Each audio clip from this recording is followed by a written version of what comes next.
Welcome to Grave Load. I'm Anthony, and rumors are about that AMD is going to be releasing a quad-core CPU.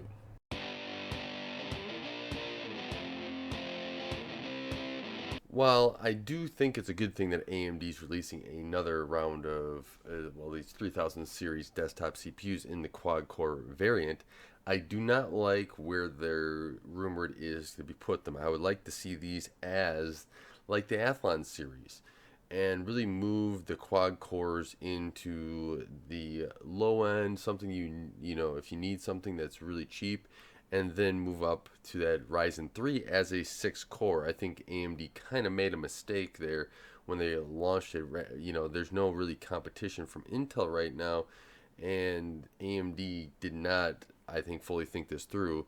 They should have had that Ryzen 9 to be that 3950X, their 16 core, with the top end Ryzen 7 of the 12 core, and moved kind of the 8 cores down into that Ryzen 5 section. I think that they would have had a good, competition wise, of really kind of pushing Intel in the direction of we need to get that down as fast as possible, our HEDT models into the desktop model, maybe even spurt them off, maybe even take a little hiatus so they could really design something well that would come back with AMD. Because if AMD is going to keep pushing core count, we should start seeing these core counts come down. When they jumped up core count, I was anticipating that mainstream socket would also get that Ryzen 3 and the 6 core. With the consoles coming out, I don't, 6 cores are still viable. Quad cores are going to be really strapped hard eventually because if you want to play games on it, it's not really going to function as well as that 8 core equivalent on the desktop side. But the quad cores, or the dual cores, are great for somebody that doesn't have a lot of money, that just needs a machine to go and do work, to go and do, a little bit of, web browsing, email, all that stuff. And they are a great option for that. I've put them in systems for people for that specific reason, where they don't need something horribly powerful. They don't need a 6 core, but they need to be able to get work done. And these chips, based on that Zen 2 architecture, would be great for that. And having that and expanding that Athlon line a little bit, moving that one up to a quad core, while you're moving the Ryzen 3 up into the 6 core, would really kind of show that AMD is committed to making sure that every single segment of the compute performance market that they're trying to get to is that they want to move it forward with it, rather than trying to stick to their of what they've done in the past, of saying this is what it is and this is what we're moving forward with.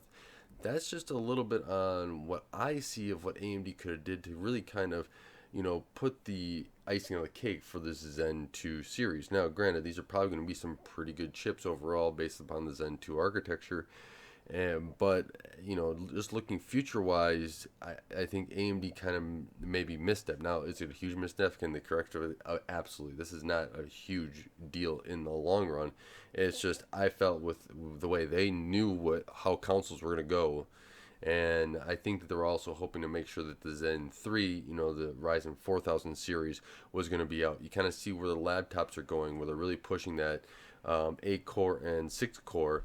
They're kind of probably going to be looking at the desktop side of it, and hopefully with the desktop side push that 6 core down to the Ryzen 3 section, because when you're looking at this and where consoles are, they knew where they were going to go, right? They knew where they were going to go 8 cores, 16 threads, or in Microsoft's case, you can just have no SMT as well, depending upon how the game acts. But if that's the case, guess what? AMD knows that they need to get up there where they're going to want to get their base systems at that, so all the console devs have a little bit easier time of developing also for the PC side. And so that, as a dev myself, that's kind of where I see it. Let's create the baseline and kind of push that hardware baseline up so that the lower end chips can then be serviceable and everything else for people that want to get into gaming and still won't just hit a wall of performance pretty quickly. So that's kind of just where I'm coming from and thinking about this. What do you guys think about where the quad core should have went? What series should they be in? Is this something that you're going to look into? I think that they could be priced at a good value, but you also look at it where these the 3600 or even the old like 1600 AF, you got the 12 nanometer architecture there, because that's that redesigned one or renamed one from what is it, 2000 series. those are really good options to just be throwing into a computer right currently today. And so AMD is also competing with that. So you got to come underneath that for these quad cores. If you want already 6-year cores there and the 3600 drops a little bit in price, you're really going to be squeezing that market even more with that quad core. So let me know what you guys think about this. Let me know where you would like to see AMD to go. And until next time, thank you guys for watching. Thank you guys for helping subscribe to this channel and helping it grow. God bless, and don't forget to like, share, and subscribe.